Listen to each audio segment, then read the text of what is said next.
तुम्ही असा चिकन पुलाव कधी खाल्ला आहे का? ज्याला बिर्याणी मसाल्याची अजिबात गरज नाहीये. कसा करायचा आहे? चला तर बघूया. अगदी करायला सोपी आणि चवीला भारी अशी रेसिपी आहे. अगदी लहानांपासून मोठ्यांना सगळ्यांना आवडेल. त्यासाठी कढईमध्ये 5 ते 6 टेबलस्पून तेल किंवा तूप गरम करायचं आणि त्यामध्ये सर्व प्रकारचे खडे मसाले घालायचे आहेत. तर खडे मसाले तेलामध्ये हलकेसे परतून घ्यायचे म्हणजे त्याचा सुगंध छान असा घरभर पसरतो.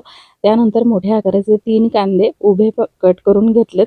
ते यामध्ये घालायचेत. कांदा सोनेरी किंवा लाल रंगावर परतायचा नाहीये. हलकासा नरम होऊ द्यायचा. फक्त 2 मिनिटं त्याचा रंग बदलता कामा नये. तोपर्यंत इथे मी मस्त हिरवी मिरची, आलं लसूणची पेस्ट तयार केली, ती घातलेली आहे. त्याचबरोबर चवीनुसार मीठ घालायचे. हलकीशी ही पेस्ट तेलामध्ये परतून घेतली की 1 वाटी दही घालायचे. व्यवस्थित मिक्स करायचे. त्यानंतर यामध्ये अर्धा किलो चिकन स्वच्छ धुवून घालायचं आहे.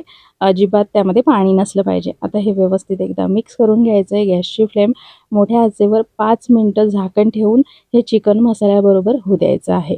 तोपर्यंत इथे घेतलेले आहेत कोलम तांदूळ अर्धा किलो. ते स्वच्छ धुवून घेतले. तांदूळ अजिबात भिजत ठेवण्याची वगैरे गरज नाही आहे आणि बघू शकता 5 मिनिटामध्ये चिकन हलकंसं आपलं वाफाळलं जातं. आता ते साईडला ठेवले आणि कुकरमध्ये तांदूळ धुवून टाकले. त्यामध्येच हे चिकन घालायचं एकदा व्यवस्थित मिक्स करून तांदळाच्या दुप्पट पाणी यामध्ये घालायचं आहे. कारण तांदूळ आपण भिजत ठेवले नव्हते.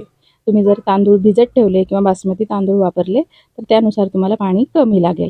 आता कुकरमध्ये अजिबात जागाच उरली नव्हती म्हणून कुकरऐवजी पातेल्यातच पुलाव करण्याचं ठरवलं आणि सगळं काही पातेल्यामध्ये शिफ्ट केलं. त्यातच आता चवीनुसार मीठ, अर्ध्या लिंबाचा रस, कोथिंबीर आणि पुदिना घातलाय. एकदा व्यवस्थित हलक्या हाताने मिक्स केलंय. उकळी आलेली आहे. उकळी आल्यानंतर परत एकदा मिक्स करायचंय आणि त्यानंतर आता गॅसची फ्लेम अगदी मंद आचेवर करून यावर एक झाकण ठेवायचं. झाकणावर परत एक झाकण आणि त्यावर परत एक वजन ठेवून 20 मिनिटं मंद आचेवर हा पुलाव शिजू द्यायचा आहे. तर अशा पद्धतीने तुम्ही घरच्या घरी अगदी हॉटेलपेक्षा भारी, सुगंधित आणि भारी चवीचा व्हाईट चिकन पुलाव बनवू शकता.